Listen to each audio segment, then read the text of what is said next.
So just keep an eye on them, even if they tell you that they don't want you to treat them, because it could get worse. In this situation, I see again that he's got the injured ankle.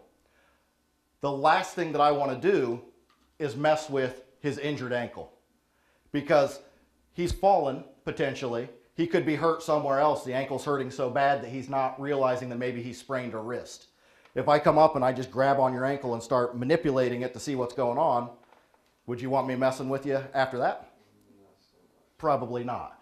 So what you're going to do is you're going to do a head-to-toe assessment and avoid the injury to the last part. So you're going to come up and you kind of feel around on the head a little bit, see if there's any bleeding or swelling or tenderness on the head.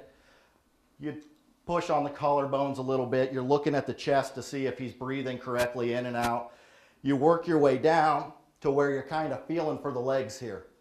And again, with that injured ankle, I'm only going to do the uninjured leg at this time, just feeling down the leg for any bleeding or bumps or bruises. Then I would come up, kind of check his arms here. If I don't find anything else, at that point I can treat that injured ankle. But I want to rule out everything else prior to going for that injury. Now that changes if it's a life threat. So if he's bleeding profusely, there's blood all over the place, I'm obviously going to stop that bleeding before I go further. But this is more of just an assessment where it's just one particular system that you can deal with after you've ruled everything else out. Other thing that you need to consider is when you're doing your head-to-toe assessment, look for necklaces, look for a bracelet, sometimes an anklet will have information on them telling you if maybe they have diabetes, if they take a particular medication, or if maybe they have allergies. You can find that kind of stuff as you're doing your assessment.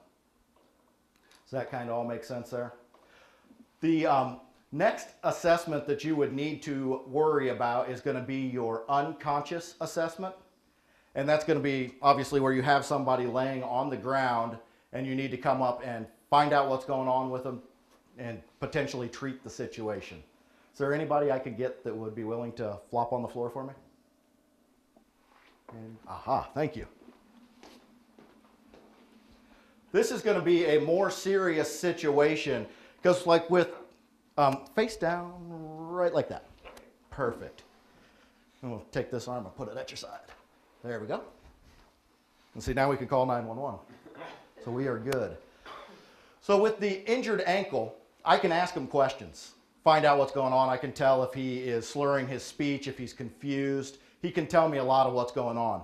When you have this situation, you have nothing to go by. If you walk into a room, it's just you and this victim, you don't know what's going on.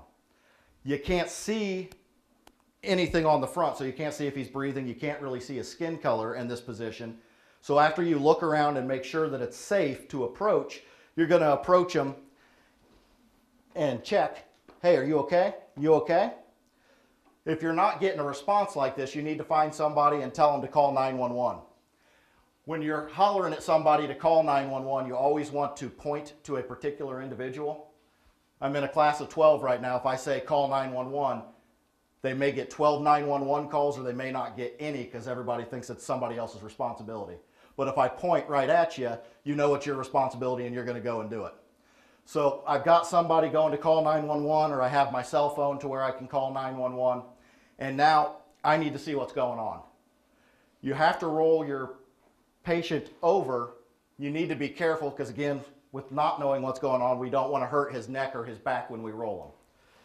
You take the arm that's closest to you and you're going to place that up over their head.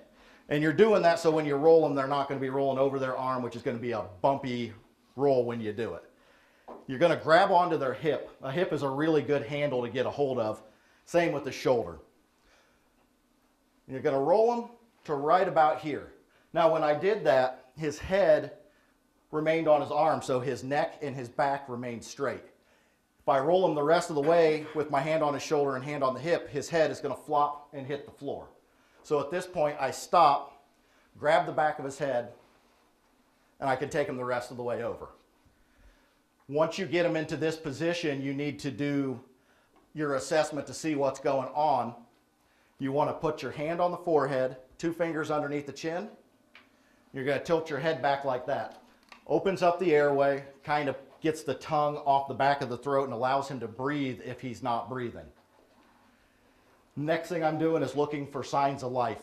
You have no more than 10 seconds. You're kind of looking down the body, seeing if there's any bleeding, seeing again skin color, and seeing if that chest is rising and falling. You can get down here, put your face up to their face, feel for breath on your cheek. Sometimes you can smell things on their breath. You could get a fruity smell that might be a diabetes issue. You could smell alcohol, which could also explain why they would be in this position. And again, you're looking for that chest rise and fall. In this particular case, we're going to say that he's breathing. He's just an unconscious victim. So we would put him in a recovery position. Because if he's laying on his back like this, he's been out partying all night and he's been drinking. If he happens to vomit, he's going to inhale all of that vomit, and that's going to potentially kill him. A lot of people that you hear have died while they've been out drinking. It's not so much from the alcohol poisoning. It's from falling asleep in this position, inhaling the vomit, and having that destroy their lungs. So what you can do is, and I advocate always to roll them towards you.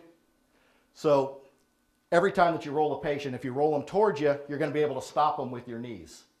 If I had to roll him the opposite way, he could continue rolling away from me, and there's nothing to stop him from rolling.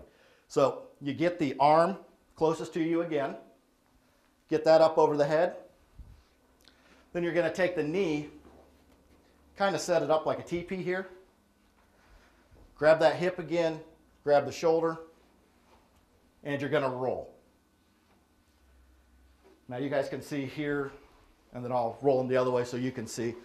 But if you're taking a look here, he's got his head on his arm. His other arm is kind of acting as a kickstand there, so he's not going to roll face down necessarily. If he vomits, it's going to pool onto the floor, so he's got a place for that to get onto the floor instead of back into his system. And his tongue's dangling out of his mouth, so that he's not going to be choking on his tongue either. I'll roll him this way so you can kind of see what it looks like. Perfect. You got this down. So you put your hand like that. You able to see that there? And you can leave them in this position. You're calling 911, but you're going to stay with them as much as possible just to keep an eye on them till 911 gets there. But if you have a choice between him being, and you can go ahead and hop up here. Thank you. But if you have a choice between your victim being face down, there you go, or having your victim be laying on their back, you would prefer to have them on your back. If they're laying face down, it's harder to breathe because you got to push all your body weight up each time you take a breath. Plus, as a responder, if they're on their back, you can see their chest rise, you can see their face, see if they have good skin color, and see what's going on with them. So that's why we're kind of putting that arm in that kickstand position, so if they do happen to roll, they'll typically roll onto their back instead of back onto their face. Does that make sense? Okay. In a little bit, when we go into the back, we'll be practicing conscious choking. We're also going to roll each other around so we can kind of get the feel of how to do that.